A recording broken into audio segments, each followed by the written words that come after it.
Salut les amis. Salut à tous. C'est reparti. Donc aujourd'hui, avec le frère, on va vous faire une nouvelle vidéo. Et là, ça va traiter tout simplement des 5 facteurs super importants qu'il faut prendre en compte avant d'acheter un immeuble de rapport. On va vraiment spécifier tourner cette vidéo autour de l'immeuble de rapport. Tout à fait. Donc si vous êtes intéressé par l'achat d'immeubles de rapport, je pense que cette vidéo va vous intéresser. Donc on va commencer avec le premier facteur et je pense que c'est le facteur le plus important. Il est important pour un appartement seul, tout simple, mais il est d'autant plus important pour un immeuble de rapport. Et qu'est-ce que c'est? Forcément, c'est l'emplacement. Ouais, exactement. C'est vrai que ça rejoint aussi tout ce qui va être appartement classique ou autre. Donc forcément, qu'est-ce qu'il faut prendre en compte lors de l'emplacement? Donc tout ce qui va être les zones d'emploi, les zones d'activité. Forcément, quand vous allez accueillir des locataires, forcément, c'est parce qu'ils vont travailler aux alentours. Donc voir déjà au niveau de la région et de la zone d'activité. Ouais, tout à fait. Et notamment voir aussi au niveau des risques. Risque naturel. Est-ce que vous êtes en zone sismique? C'est quand même important de le savoir, donc renseignez-vous. Est-ce que vous êtes en zone d'inondation? Pareil, renseignez-vous, c'est très important parce que ça peut avoir de gros impacts si ça peut arriver. Ouais. Qui dit personne qui travaille dit aussi, donc forcément, généralement, ces personnes-là vont avoir des voitures. Donc regardez aux alentours si vous avez des parkings gratuits. Bon, si vous êtes dans des petites, moyennes villes, généralement, vous allez trouver… C'est pas trop gênant. C'est pas trop gênant. Par contre, si vous commencez à être dans des villes un peu plus importantes, attention, parce que si vos locataires doivent faire peut-être 5-10 minutes à pied, il y en a que ça peut peut-être déranger. Ouais, notamment aussi regarder tout ce qui est commerce, restaurant, voilà, c'est quand même important que ça soit quand même à proximité. Si vos locataires doivent mettre 10-15 minutes en voiture pour accéder ne serait-ce qu'à un petit supermarché, je vous avoue, c'est très contraignant. Il y a ça, il y a aussi le fait que, en fonction de l'immeuble que vous cherchez, est-ce qu'il est en secteur sauvegardé, pardon. Ça, c'est très important parce que s'il est en secteur sauvegardé et que vous voulez faire des travaux, vous allez avoir de nombreuses démarches. Aller voir le PLU, aller voir les bâtiments de France. Donc, de toute façon, on va y revenir pour les travaux, mais c'est vrai que c'est beaucoup plus contraignant quand vous avez un bâtiment classé ou autre. Autre point important concernant l'emplacement, c'est la luminosité tout simplement de vos appartements. Tout simplement, si vous avez un immeuble, imaginons vous avez la façade principale, elle est plein nord et imaginons que votre façade est, ouest et sud, vous avez des bâtiments plus grands que votre immeuble, forcément la luminosité va être ridicule. Donc c'est vraiment à prendre en compte. Ouais, exactement. Et notamment également si vous êtes dans un quartier plutôt calme ou justement bruyant et que par exemple au rez-de-chaussée vous avez des locaux commerciaux ou des petits supermarkets ou autres et qu'il y a beaucoup de bruit, ça peut être très contraignant. Vis-à-vis de vos locataires. C'est plus par rapport à si vous avez des boîtes de nuit ou des bars, c'est plus ça qui est bruyant. Après, tout à fait. Des supermarchés en soi, c'est pas très bruyant. Après, ça dépend s'ils font des livraisons le matin à 6 heures. Ça dépend vraiment si la rue elle est passante, en fonction de la typologie de vos locataires. Donc ça, c'est un très gros point par rapport à l'emplacement. Forcément, si vous voulez loger dans votre stratégie de location, vous voulez avoir des étudiants, forcément c'est à prendre en compte et forcément votre emplacement va être vraiment important et il va falloir chercher près des gares ou des universités, tout simplement. Donc, tu l'as très bien dit, de toute façon, pensez toujours à vous mettre à la place de vos locataires et déjà rien que de vous-même, si vous vous sentez bien dans les appartements, logiquement, les locataires se sentiront bien. C'est bon signe. C'est bon signe. Oui, et très gros point, super important. Si dans votre immeuble, vous avez un local commercial, forcément au rez-de-chaussée, c'est vraiment à prendre en compte. C'est-à-dire que si vous cherchez un immeuble et que vous trouvez une perle rare avec un local commercial, mais que vous êtes dans une rue très peu attractive, attention, danger. Donc, si vous avez un local commercial, c'est encore un facteur à prendre en compte. Et forcément, l'emplacement est d'autant plus important comme vous pouvez l'imaginer. Après, effectivement, vous pouvez toujours faire un changement de destination, mais regardez en amont. Ça demande des démarches, des travaux. Tout à fait. Mais soit effectivement, vous avez un local commercial et que vous êtes dans du très bien situé, donc là, aucun souci. Soit un changement de destination. Sinon, c'est vrai que ça peut être très contraignant. Auquel cas, faites une fausse annonce et vous allez vite être fixé sur le bon coin. Ensuite, donc le deuxième facteur à prendre en compte lorsque vous voulez acheter des immeubles, c'est le type d'immeuble, la typologie. La typologie de l'immeuble. Donc, est-ce que ça va être un immeuble de rapport type habitation? Est-ce que ça va être des bureaux? Est-ce que c'est un immeuble mixte? C'est-à-dire que vous avez un local commercial, comme on l'a très bien dit précédemment, au rez-de-chaussée et après c'est que des habitations? Ou est-ce que c'est des bureaux ou locaux commerciaux? C'est ça. Donc c'est pareil, c'est un facteur quand même ô combien important. Donc voilà, faut le prendre en compte. Très souvent, vous allez vous en rendre compte normalement, surtout quand vous êtes dans les centres-villes bien situés. Vous aurez généralement la typologie, ça va être au rez-de-chaussée, locaux commerciaux, et après vous avez soit 1, 2, 3 peut-être étages, et après là c'est de l'habitation. Ouais. C'est la majorité des cas. Après, il y a aussi beaucoup d'habitations, et nous c'est ce qu'on vous conseille après, c'est de vous orienter. Bon après ça dépend de chacun. Mais nous, c'est ce qu'on préfère, c'est plus typologie habitation et notamment locaux commerciaux au rez-de-chaussée. Ouais, c'est ça. Disons que voilà, les bureaux où vraiment vous avez un immeuble avec que des bureaux ou même que des locaux commerciaux, c'est très spécifique et on vous invite pas du tout à faire ce type d'investissement. Notamment, c'est vrai qu'on l'a pas noté dans nos petites notes, mais ce qu'on peut leur dire, c'est faites attention par contre en termes de typologie de mètres carrés. Par rapport notamment à vos loyers. Si vous avez par exemple, je sais pas, un gros local commercial de 100-150 mètres carrés qui prend peut-être 2 tiers de vos loyers et 2 tiers de vos loyers, attention parce que le jour s'il se passe un pépin à ce niveau-là et que le locataire part, ça peut être très dangereux et nous c'est vrai qu'on fait très attention par rapport à ça et on aime bien qu'il y ait un juste milieu et que ce soit qu'il y ait une bonne répartition. Ouais, disons que les loyers soient réciproques par rapport aux surfaces. C'est très important. Et notamment les immeubles où vous avez que des habitations, regardez aussi les surfaces pour chaque appartement. Si vous avez dans un immeuble de rapport de 6 logements, vous avez 4 logements, donc 2 tiers des loyers. C'est que des petits studios et vous êtes dans une ville, dans une petite ville en campagne. Attention, très dangereux. Enfin, faut sachez le type de logement qui convient le mieux à la location. Parce que si vous avez 2 tiers de vos logements qui vont pas attirer vos locataires parce que vous êtes mal placé ou autre, ça va être très compliqué à louer. Et combien même vous arrivez à louer mais que vous avez beaucoup de turnover, c'est à prendre en compte également. Sachez quel type de locataires sont en majorité dans la ville où vous voulez investir. C'est très important. Deuxième facteur qu'on n'y pense pas forcément, et nous forcément ça nous parle parce qu'on est anciennement dans les diagnostics immobiliers, forcément c'est l'année de construction. Ça a quand même son importance et vous allez voir qu'il y a quand même des petites différences en fonction de l'année de construction. Donc vous avez forcément vraiment les vieux immeubles de rapport type dans les années 40, enfin avant 40, aller jusqu'à les années 60, non peut-être pas 70, 60 maximum, où là c'est généralement c'est des immeubles très résistants avec de la pierre. Disons qu'ils ont utilisé des matériaux nobles type pierre, etc. Donc forcément, ça bouge pas, c'est résistant. De toute façon, vous le voyez quand vous êtes en centre-ville, vous voyez les immeubles très anciens. Ils n'ont pas bougé depuis 100 ans. Enfin voilà, ça tient la route. Plancher en bois, bon après faut faire attention. C'est vrai qu'il y a certains peut-être planchers en bois qui peuvent faire un petit peu la tête. Bon ça c'est à vérifier. Et notamment quand même en termes de façade, c'est vrai que vous pouvez quand même avoir pas mal de déperdition thermique, mais généralement quand vous faites après dans ces cas-là, vous faites une rénovation complète. De toute façon, on refera peut-être des vidéos à ce sujet. Il est peut-être intéressant de réisoler entièrement vos façades. Et puis voilà, forcément tous les bâtiments immeubles qui ont été construits après-guerre, donc vers les années 60, 70, 80. Là, vraiment, ils ont fait le max pour faire un maximum d'habitations parce que voilà, c'était après-guerre, il fallait reconstruire. Il fallait reloger les gens rapidement. Donc forcément, qui dit construction rapide dit bâclé entre guillemets. Donc forcément, généralement, c'est des éponges thermiques. Très mal isolées. Très mal isolées. Avec des matériaux peu nobles. Et même très dangereux, type amiante. Plomb. Plomb, c'était un petit peu avant. Mais même, c'était un peu dans cette période-là. Donc, vraiment, à ne pas privilégier. En tout cas, nous, on vous déconseille d'acheter ce type d'immeuble. Après, voilà, forcément, si c'est une bonne affaire. Il y a des compromis à faire, mais voilà.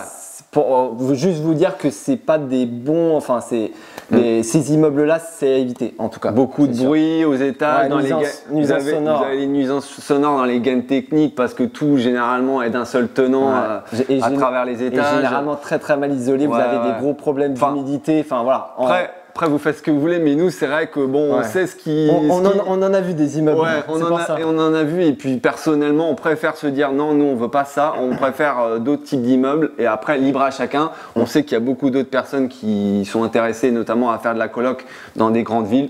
libre à chacun de faire ce qu'il veut faire. Ouais, on vous donne juste l'exemple des immeubles HLM. Voilà, c'est l'exemple concret.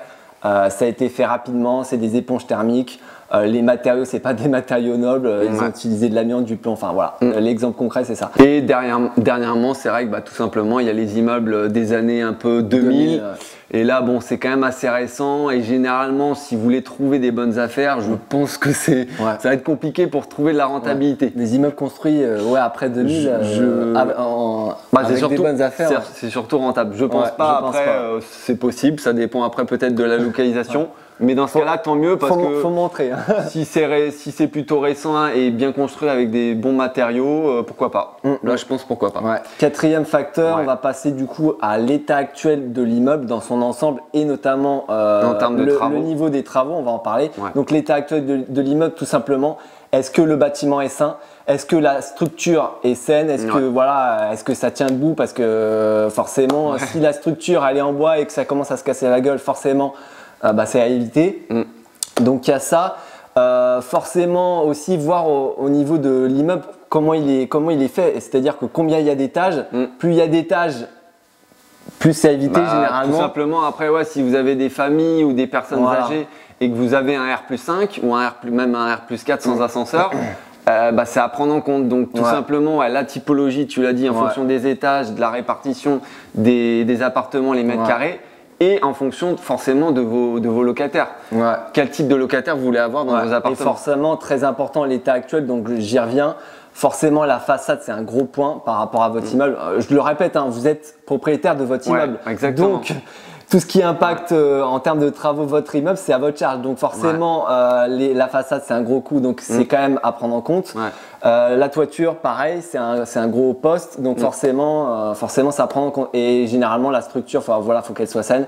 Et vraiment, prenez en compte tout ce qui est risque termites, les champignons type mérule, etc. Ça, c'est un très gros point. Et donc, méfiez-vous au niveau de la structure. C'est pour ça qu'on vous le répète, mais surtout quand vous achetez des immeubles de rapport, regardez en long, en large et en travers les diagnostics. C'est clair. Immobilier, on était dedans, on peut témoigner.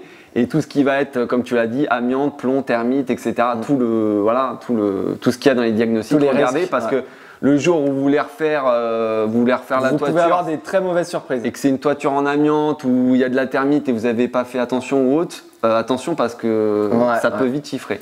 Donc on a parlé de l'état actuel de votre immeuble, mais forcément, qui dit acheter un immeuble, forcément il peut y avoir des travaux à faire de votre côté. Donc forcément, c'est un facteur à prendre en compte. Si vous n'avez aucun travaux, ça peut être forcément bénéfique, mais attention, c'est pas généralement les meilleures affaires.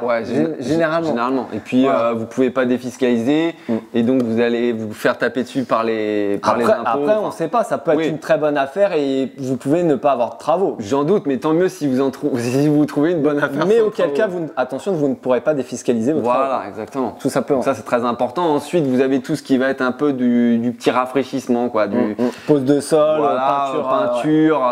Tout ce qui va être vraiment encore d'état architecturaux. Bon là, ça va pas chiffrer loin, ça va être ça dépend de ce que vous avez à faire, mais vous allez être peut-être 200, 300, 400 euros du mètre carré en général. Ensuite, vous avez la réno moyenne, donc là, ça touche un peu la plomberie, un peu les lecs. Donc faire très attention, faut quand même que votre bien soit sous-évalué parce que forcément, vous avez les travaux derrière, donc c'est à prendre en compte. Et après, tout dépend de ce que vous voulez faire, encore une fois, dans vos appartements.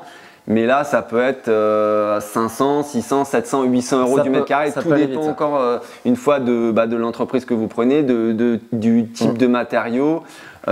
Plus vous avez de l'eau, généralement, plus la société va être à même à faire un petit geste en termes de coûts de travaux. Mais disons que de manière générale, plus vous avez de surface, plus votre immeuble est grand, vous avez 300, 400, 500 mètres carrés, plus il faut faire très attention parce que si vous négligez les travaux, ça peut monter très vite. On peut en témoigner. Si clair. Vous avez vu nos anciennes vidéos, on peut en témoigner. Et puis ensuite, le dernier cas, c'est la rénovation lourde ou tout ce qui va être forcément structurel, type, admettons, je sais pas, vous voulez casser un mur porteur et vous allez faire un système de poutre, poteau-poutre pour justement soutenir l'ancien mur porteur. Ça peut être autre chose, ça peut être de la façade, ça peut être de la toiture, enfin voilà. Ça, c'est vraiment à faire très attention, c'est des gros postes. Et il suffit que vous ayez. C'est à éviter à tout prix. Nous, en tout cas, même nous, et pourtant on est de la partie type niveau bâtiment, mais même nous on l'évite parce qu'on sait qu'il peut y avoir de très grosses surprises à ce niveau-là. Et ça chiffre vite. Et ça chiffre très vite. Donc après, libre à chacun de faire en fonction. Et en règle générale, plus vous allez avoir quand même des choses à revoir au niveau de l'immeuble, donc surtout en termes de travaux, plus généralement l'immeuble va être intéressant. Ouais, forcément. En termes de rentabilité. Donc voilà, on passe au dernier facteur, cinquième facteur pour choisir justement votre immeuble, forcément c'est le potentiel locatif de votre bien. Forcément, en fonction des villes, votre rentabilité ne va pas être la même, donc on fait un petit rappel à ce sujet. Vous êtes dans les plus grandes villes, vous allez généralement avoir une rentabilité de moins de 7% brut, généralement. Enfin, c'est très rare que vous ayez plus de 7% brut.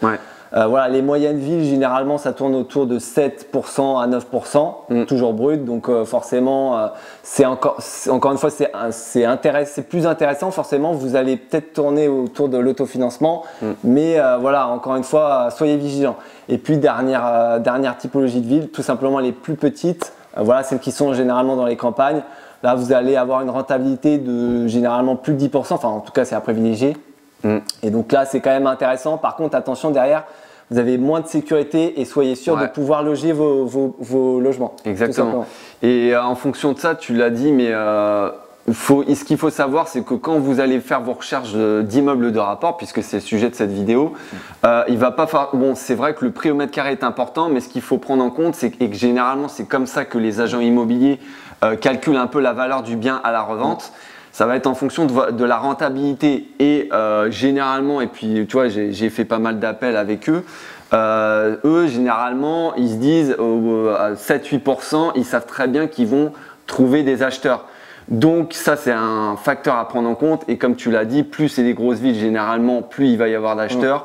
Plus la rentabilité. La marge de négociation. La marge de négociation sera réduite. Donc c'est aussi un facteur à prendre en compte. Ouais, dernier facteur vraiment qui est un bonus et c'est vraiment quelque chose à prendre en compte, c'est forcément la liquidité de votre immeuble. Qu'est-ce que c'est la liquidité ? Forcément, vous achetez un immeuble de rapport. Est-ce qu'il est facilement revendable à l'avenir dans 1, 2, 3, 4, 5 ans ? C'est quand même un facteur à prendre en compte. Et notamment, si vous êtes dans une moyenne grande ville, forcément, un potentiel de plus-value potentiellement intéressante que vous n'aurez pas forcément dans les petites villes. Donc c'est quand même un facteur à prendre en compte, à ne pas négliger. Nous, c'est un peu notre cas, c'est parce qu'on a investi dans des petites moyennes villes. Et dans les petites villes, c'est vrai qu'on se rend compte, et c'est vrai que maintenant il y en a beaucoup qui s'orientent vers ce type de ville, on se rend compte que vos biens ne sont pas forcément liquides. Et même ne serait-ce qu'en termes de location, pas mal de turnover, etc. Donc à faire attention à ce niveau-là, faire une bonne étude de marché. Et après, si vous de toute façon vous ne voulez pas revendre rapidement votre bien et que ça ne vous pose pas de soucis, ma foi, vous pouvez y aller. Voilà, pour conclure, tout simplement, l'immeuble parfait n'existe pas. C'est vraiment, vraiment important à vous préciser. Vous aurez toujours des concessions à faire. On l'a déjà dit, vous aurez toujours soit des travaux à faire, soit l'emplacement il sera pas top, soit vous aurez des matériaux pas nobles type amiante, plomb dans vos appartements. Enfin voilà, vous aurez toujours des choses qui ne vont pas. Et là, l'immeuble de rapport parfait n'existe pas. C'est vrai qu'en les 5 critères qu'on vous a donnés, généralement, vous allez avoir 1 ou 2 critères où ce ne sera pas les critères parfaits et donc forcément, il faudra faire des concessions. Soit il y aura un local au rez-de-chaussée qui est vide, soit il est mal exposé, soit il va être mal situé, soit il y a beaucoup de travaux. Enfin, bon, après, si vous trouvez du 15%, un immeuble qui est super bien situé ou autre, tant mieux, et qui n'a rien à redire, bon. Après, très bien, va falloir le chercher. Mais j'en doute, mais voilà, faut savoir faire des concessions et dire voilà, il y a tous ces critères-là à prendre en compte. Et puis vous, faire le pour et le contre de ce qui va vous aller ou pas. En termes de travaux, en termes de petites ou grandes villes, en termes d'immeubles ou tout simplement. Nous, tout simplement, la concession, ça a été les travaux. Voilà, exactement. Et un peu le type de ville, le nombre d'habitants, etc. Exactement. Donc voilà, je pense qu'on a fait le tour. Ouais. N'hésitez pas encore une fois à liker cette vidéo, ça nous fait super plaisir, à commenter, histoire de faire augmenter notre... Si vous avez des questions par rapport aux immeubles de rapport, c'est le moment, n'hésitez pas, on essaie de répondre à chaque question. Et puis écoutez, on se retrouve pour une prochaine vidéo. Exactement. Allez, salut. Ciao.